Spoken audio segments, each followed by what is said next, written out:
Hi guys, कैसे हैं। आज मैं पूरे कंप्लीट ब्लड डोनेशन करने के तरीके बताएंगे। किस किस कंडीशन में आप ब्लड डोनेट कर सकते हैं, किस कंडीशन में आप ब्लड डोनेट नहीं कर सकते हैं।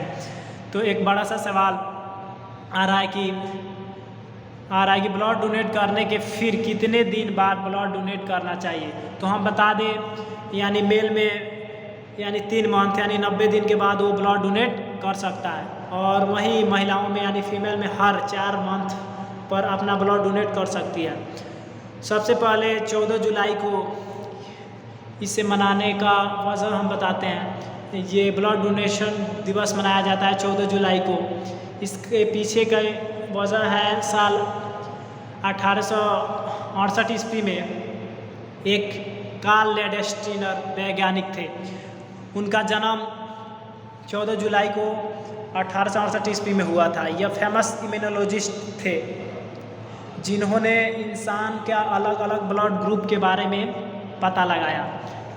काल के इस खोज के बाद ही एक इंसान से दूसरे इंसान में ब्लड का ट्रांसफ्यूजन जो इम्पॉसिबल था उसको पॉसिबल कर दिए। ठीक है कि नहीं। काल्स का यह प्रयास लोगों का ज़िंदगी बचा रहा था, लोगों के ज़िंदगी के लिए बहुत ही बेनिफिशियल हो रहा था। इसके बावजूद ब्लड डोनेशन लोगों में धीरे धीरे बढ़ते गया स्कोप। उसके बावजूद लोग के जहन में ये बात हमेशा बनी रहती थी कि हम ब्लड डोनेट करेंगे तो हमारा इम्यूनिटी सिस्टम कमज़ोर हो जाएगा, हम खुद बीमार पड़ जाएंगे। ये लोगों के जहन में ये भ्रम पैदा था, गलतफहमियाँ थी। लेकिन जैसे जैसे ये टेक्नोलॉजी आगे बढ़ते गया, लोगों के ये जहन से बात दूर होते गई। तो जैसे कि हम बता दें कि आप ब्लड डोनेट कर रहे हैं तो ये नहीं कि जिसको ब्लड डोनेट कर रहे हैं एक उसी को बेनिफिट होगा, ऐसा कुछ नहीं है। आप दे रहे हैं ना ब्लड, आपके बॉडी से, आपके बदन से ब्लड जा रहा है तो आपको भी फ़ायदा हो रहा है। जैसे कि खून देने से कमजोरी आती है, खून से शरीर में इम्यूनिटी की कमी होती है, बार बार बीमार पड़ जाते हैं, ऐसा कुछ नहीं है। लोग यह भी समझते हैं कि खून देने से सिर्फ खून चढ़ने वाले के ही सिर्फ फ़ायदा होता है और ब्लड डोनेट करने वाले का सिर्फ नुकसान होता है। इसलिए हम कंप्लीट बताने की कोशिश कर रहा हूँ कि ये हेमेटोलॉजी या ऑन्कोलॉजिस्ट से आप डिस्कस करना चाहते हैं, बट ये हम कोशिश कर रहे हैं कि पूरा कंप्लीट बता दें। बट ब्लड डोनेट करना ये नॉर्मल है या नहीं है, ये ब्लड डोनेट करना बिल्कुल ही नॉर्मल है। यह नॉर्मल प्रोसेस है। एक सामान्य व्यक्ति एक बार में 1 यूनिट ब्लड डोनेट कर सकता है। ठीक है। अगर डोनेट कर दे रहा है तो उसे 3 पर्सन को यानी 3 व्यक्ति का लाइफ बच सकता है, उनके न्यू ज़िंदगी मिल सकता है। पहला, किसी का इमरजेंसी सर्जरी हुआ हो या इमिडिएटली किसी का एक्सीडेंटल मामला हो, ज़्यादा ब्लड लॉस हो गया हो, उस कंडीशन में आप ब्लड दे देते हैं, उस कंडीशन में ब्लड देते हैं तो उन्हें उनकी ज़रूरत को पूरी कर सकते हैं। तीसरा है, कैंसर से पीड़ित कोई व्यक्ति हो, उस कंडीशन में अगर कैंसर आप समझते हैं कितना ही डेंजरस बीमारी होता है, अगर किसी पेशेंट को कैंसर हो जाए तो समझ जाइए उसका क्या हाल होता है। ब्लड का एक्सचेंज उस कंडीशन में कर सकते हैं। ऐसे लोगों को ब्लड डोनेट करके उनकी ज़रूरत को पूरी कर सकते हैं आप। उन्होंने नई ज़िंदगी उनको मिल जाएगी। ब्लड डोनेट करने से डोनर को क्या फ़ायदा होता है। अब यहाँ पे ब्लड डोनेट करने से डोनर को क्या फ़ायदा होता है, यह डोनर के लिए काफ़ी फ़ायदेमंद होता है। अब कैसे होता है ये हम बताते हैं। इससे शरीर का तापमान बीमारियों से बचा रहता है, यानी शरीर अगर आप ब्लड डोनेट कर देते हैं तो शरीर तमाम बीमारियों से बचा के रखता है। और दिमाग जो होता है ना, ब्रेन, ये एनी टाइम एक्टिव रहता है। अगर आप ब्लड डोनेट करते हैं तो आपका ब्लड प्रेशर यानी बीपी कंट्रोल रहेगा, आपको हार्ट अटैक नहीं आएगा, मायोकार्डियल इन्फेक्शन नहीं होगा, ठीक है, एमआई नहीं आएगा, आपको कार्डिक अरेस्ट नहीं होगा, कार्डिक शॉक नहीं होगा, ठीक है, आपका वेट वज़न कंट्रोल रहेगा, और कैंसर जैसे बीमारियों का खतरा नहीं रहेगा आपका, कैंसर जैसे बीमारियों का आपका शिकायत है उससे आप बच सकते हैं, सुधार सकते हैं।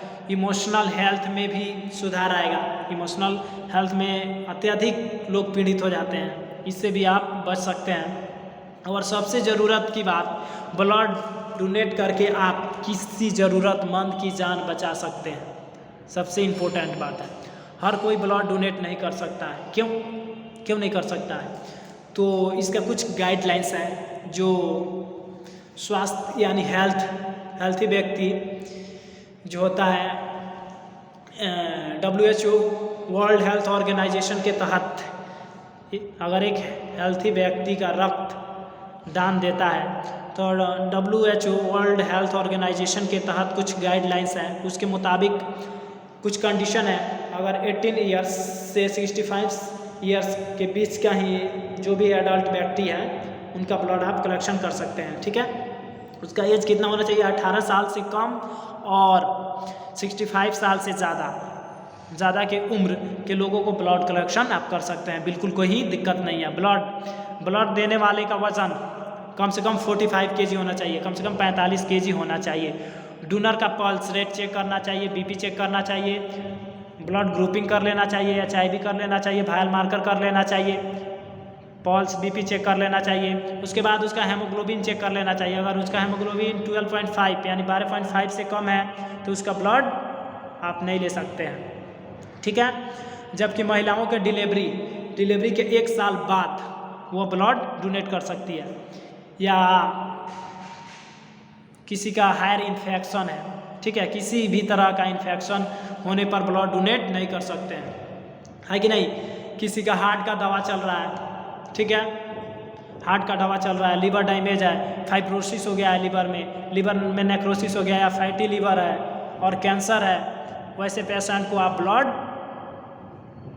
डोनेट नहीं करा सकते हैं या नहीं ले सकते हैं, है कि नहीं। जिसका मेडिकल ट्रीटमेंट चल रहा है, ठीक है, अगर मेडिकल ट्रीटमेंट चल रहा है तो डॉक्टर से आप डिस्कस करें, कंसल्ट करें, ठीक है। अगर डॉक्टर बोलते हैं आप ब्लड डोनेट कर सकते हैं तो कर सकते हैं, और बोले नहीं आप नहीं कर सकते हैं तो आप ट्रीटमेंट चलाइए, और अगर आप हेल्थी हो जाइएगा तो उस टाइम आप ब्लड डोनेट कर सकते हैं। इसके अलावा भी कुछ सिचुएशन है जब ब्लड डोनेट करने की सलाह नहीं दी जाती है। बहुत सारा सिचुएशन है जिस कंडीशन में ब्लड डोनेट करने की सलाह नहीं दी जा सकती है।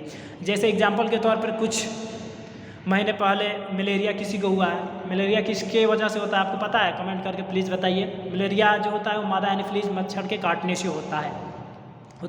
इसका लाइफ साइकिल जैसे जैसे आता है इसमें तेज़ फीवर वगैरह आता है।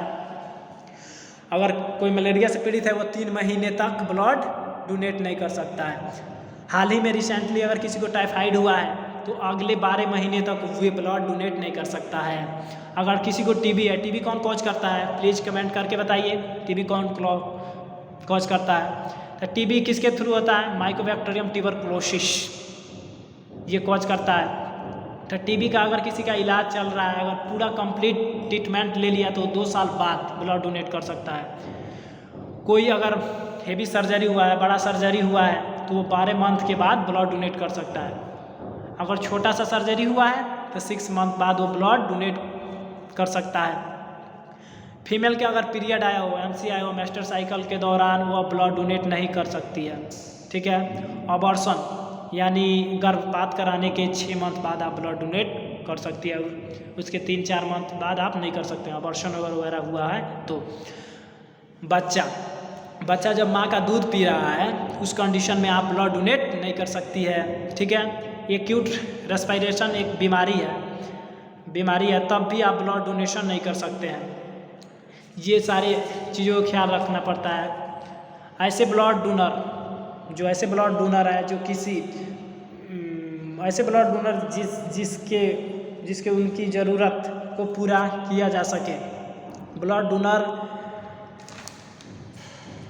या क्या बोलते हैं जो शराबी हो, अल्कोहल लेता हो, ड्रग्स लेता हो, उसका ब्लड आप 24 आवर्स बाद में ले सकते हैं, या नाइट शिफ्ट करने वाले के दूसरे दिन बाद में ले सकते हैं। शराब या किसी भी तरह का नशा करने वाले जो व्यक्ति है उनका ब्लड ना ले सकते हैं, या 24 आवर्स बाद आप ले सकते हैं। ब्लड डोनेट करने के लिए क्या वज़न भी देखे जाते हैं? बिल्कुल देखे जाते हैं। जो लोग ब्लड डोनेट कर रहे हैं उनका वज़न कम से कम 45 kg है। आपको मैं नीचे वाले टॉपिक में बताया था, कम 45 kg होना चाहिए, ज़्यादा से ज़्यादा 100 kg हो जाए। ब्लड डोनेट करने से कोई नुकसान नहीं होता है कि नहीं?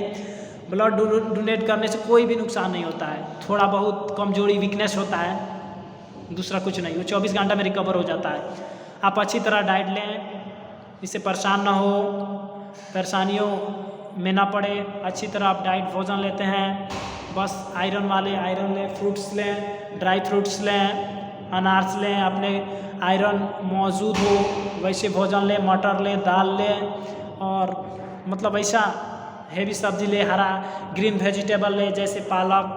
अपने डाइट में किशमिश जो होता है ना उसको शामिल करें, ड्राई फ्रूट्स लें, पपीता लें, आयरन वाले चीज़ लें तो तुरंत रिकवर हो जाता है, आपको वीकनेस भी महसूस नहीं होगा। और आगे मैं बताता हूँ सवाल, क्या जिसका ब्लड ग्रुप ए पॉजिटिव है वह बी को ब्लड दे सकता